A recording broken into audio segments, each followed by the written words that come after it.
নমস্কার বন্ধুরা, আমি সাথী। আপনাদের যখনই মন পছন্দ খাবার খেতে ইচ্ছে করবে, ইউটিউবে গিয়ে লিখুন সাথী কুকিং, আর আমার চ্যানেলটি সাবস্ক্রাইব করে রাখুন। আমার রান্নাটি সবার আগে আপনাদের কাছে পৌঁছে যেতে পারে। আর আমি আজকের একটা জল খাবারের রেসিপি বানাবো চিড়ে দিয়ে। এটা খুব তাড়াতাড়ি বানিয়ে নিতে পারেন, বাচ্চাদের টিফিনের জন্য বা ওদের খাওয়ার জন্য খুব ভালোই খাওয়া। এখানে আমি নিয়েছি 2 কাপের মতো চিড়ে, মানে আমার 300 গ্রামের মতো চিড়ে। আর সুজি নিয়েছি 100 গ্রাম। ময়দা নিয়েছি আমি 1 কাপ। যেই কাপে আমি চিড়ে নিয়েছি সেই কাপে আমি 1 কাপ ময়দা নিয়েছি। আর টক দই নিয়েছি 100 গ্রাম। আর এখানে আমি অল্প সাদা তেল ইউজ করবো বলে সাদা তেল নিয়েছি। এবার আর এতে কি সবজি দিচ্ছি এখানে। গাজর একটা ছোটো ছোটো করে কেটে রেখেছিলাম, বিনস, ক্যাপসিকাম, কাঁচা লঙ্কা, ধনে পাতা আর লবণ। এইটুকুই আমার সবজি লাগবে। তোমরা চাইলে আরও কিছু সবজি দিতে পারো। এবার আমি চিড়িটা ভালো করে ধুয়ে নেব। দেখো খুব সুন্দর করে ধুয়ে নিচ্ছি চিড়িটা ভালো করে ধুবে, যাতে চিড়ে থেকে নোংরাগুলো বেরিয়ে যায়। কারণ আমি চিড়িটা ভিজিয়ে রেখেছিলাম 5 মিনিটের মতো। দেখো কত সফট হয়ে গেছে। আমি মিক্সার জার নিয়ে নিয়েছি। চিড়েটার মধ্যে জল দেওয়ার দরকার নেই বন্ধুরা, যদি দরকার হয় জল দিয়ে নেবে, জল দেওয়ার দরকার নেই। চিড়েটা ভিজিয়ে রাখার জন্য খুব নরম হয়ে গেছে। এটাকে আমি মিক্সিতে পেস্ট করে নেব। দেখো আমার মিক্সিতে পেস্ট হয়ে গেছে কত সুন্দরভাবে, খুব মিহি হয়ে গেছে। আমি এই যে একটা বোলের মধ্যে ঢেলে নিচ্ছি। দেখো খুব সুন্দর করে পেস্ট হয়ে গেছে।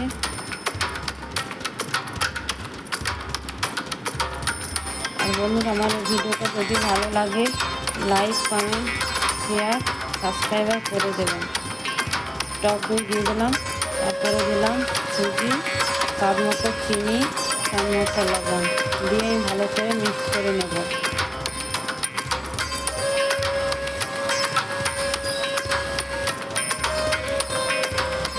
এটা ছোটো থেকে বড় সবাই খুব পছন্দ করবে। একবার বাড়িতে বানিয়ে দেখবে বন্ধুরা, খুব সফটই হয় বানাতে, আর খুব তাড়াতাড়িও বানাতে লাগে। আর এটা আমি একটু জল দিয়ে ভালো করে পেস্ট করে নিচ্ছি।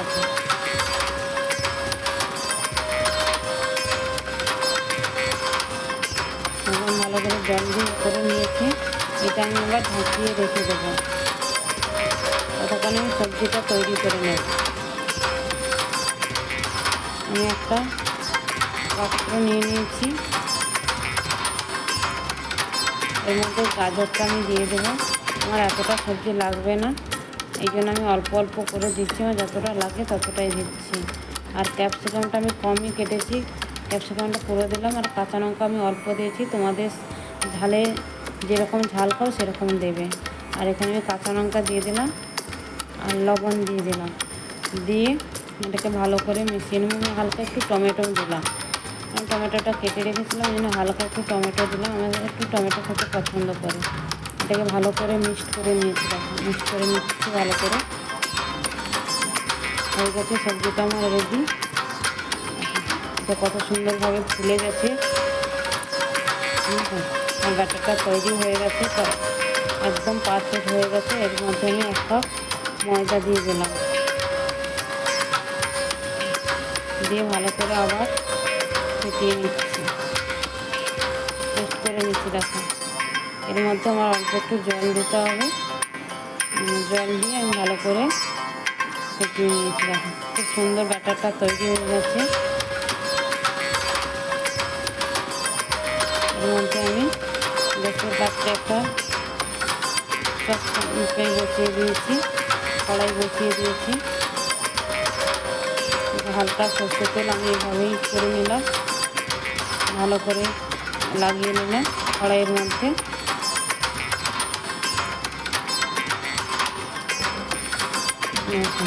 খুব ভালো করে নিচ্ছি।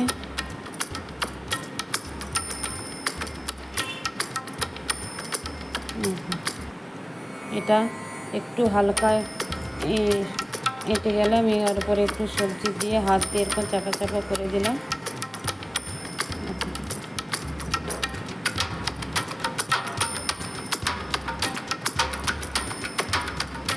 আর এটা বন্ধুরা, আমার এই খুন্তিটাতে তুলতে খুব অসুবিধা হচ্ছিল। আর একটু যদি তোমরা এটা ঢেকে ঢেকে রান্না করো আরও খুব, আমার একটু তাড়া ছিল বলে আমি একটু তাড়াতাড়ি রান্না করেছি। হ্যাঁ, এটা আস্তে করে ঢেকে ঢেকে রান্না করলে খুব সুন্দরভাবে রান্না হবে। আমার হয়ে গেছে পুরো রান্নাটা, এখন পুরো রান্নাটা আমার হয়ে গেছে।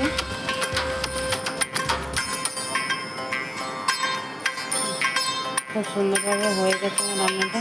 বন্ধুরা, এই রেসিপিটা কেমন হলো তোমরা কমেন্ট করে জানিও।